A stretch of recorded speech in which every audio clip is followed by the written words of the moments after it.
The Honda CBX 1000, born in the late 1970s, was always something special, a transverse six-cylinder engine, a thunderous exhaust note, and a showpiece of engineering in an era of big air-cooled bikes. For many riders, it became a symbol of power and style, more than just transportation. The idea of a 2025 version reviving that legend sparks imagination. What if Honda took the classic CBX and reinterpreted it for modern riders, modern regulations, modern expectations? In this video, possibilities, speculation, and hopes for the 2025 Honda CBX 1000 are explored, what features it might carry, how it could perform, and what challenges or advantages it would face. Heritage and what made the CBX 1000 special. To understand what a modern CBX might be, it's essential to look back at what made the original CBX 1000 such a benchmark.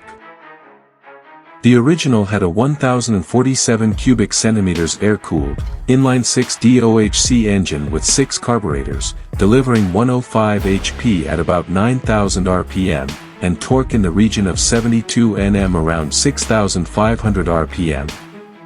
Its frame used a steel diamond-type setup, telescopic front forks, air-assisted in some variants, twin-shock rear suspension. Its weight, dry, was 247 kg, sizable for its time. It wasn't just the raw power, it was the character, 6 exhaust pipes, the sound, the mechanical complexity, the visual of 6 barrels, the cooling fins, the nostalgic design cues. That heritage sets a high bar. What could the 2025 CBX 1000 be like? Powertrain and performance. If Honda revives the CBX 1000 in 2025, several updates are likely or necessary. First, engine. It would almost certainly be liquid-cooled, or at least hybrid cooling, to meet emission and noise standards. The displacement might stay around 10001100 cc to preserve the 1 liter plus feel, but tuned with modern fuel injection, electronic valve timing, maybe even ride modes. Expect peak power possibly in the 120150 HP range if Honda plays to performance, or a bit lower if masked for more torque and usability. Torque delivery would need improvement in mid-range RPM for street riding, rather than just high revs. The transmission would be modern, a 6-speed gearbox, probably with slipper clutch, perhaps quick shifter up and down. Cooling, exhaust, and exhaust headers would be reworked to maintain that 6-cylinder feel but with regulations in mind. Chassis, suspension and ride dynamics. The frame will need to be strong and rigid. With 6 cylinders, there's extra weight and bulk up front, so frame design, perhaps aluminum, perhaps with mixed materials, becomes important to manage stiffness and weight. The suspension would benefit from fully adjustable components. USD front forks, a high-quality monoshock at rear, likely adjustable preload, compression, rebound. Brakes must be top-tier, dual disc up front, radial mount calipers, good ABS, maybe even cornering ABS. Weight will be a big factor. The original was heavy. A modern CBX would have to shave off weight where possible, lighter materials, b. Design, styling and technology expectations. Visually, elements from the original CBX will be cues, 6 exhaust exits, 6 throttle bodies, classic tank shape perhaps, chrome or brushed metal details. But modern touches too, LED lighting, headlamp, tail, indicators, digital, or hybrid, cockpit with TFT display, maybe instrument analog digital blend for nostalgia. Mirrors, controls will be modern, with perhaps ride-by-wire throttle, selectable riding modes, sport, rain, touring etc. Technology may include traction control, wheelie control, multiple riding modes, possibly even connectivity, smartphone integration, navigation, etc.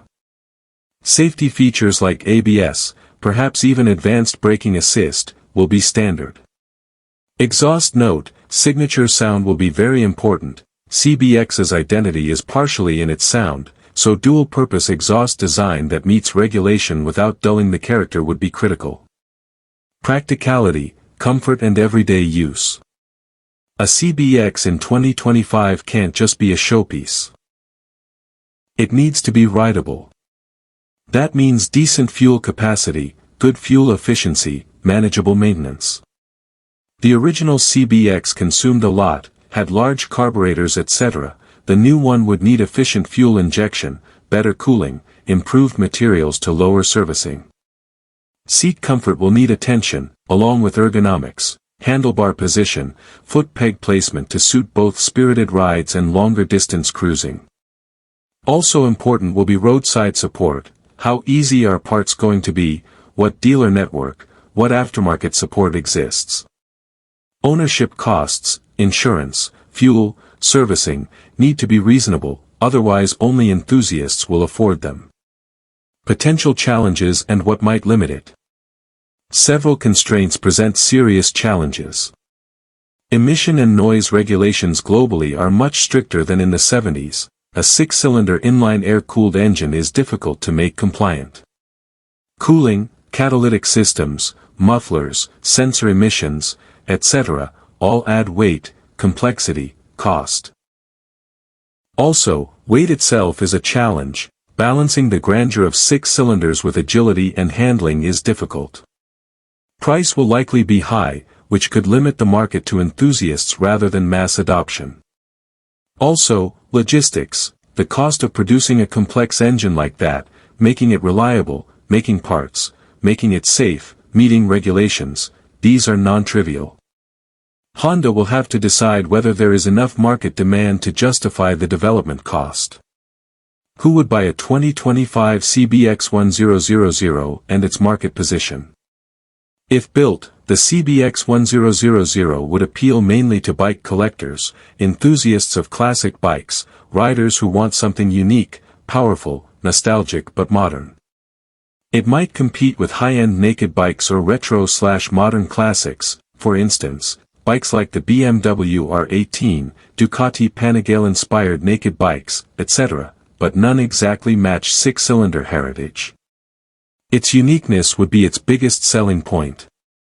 In markets where retro bikes are popular and impo.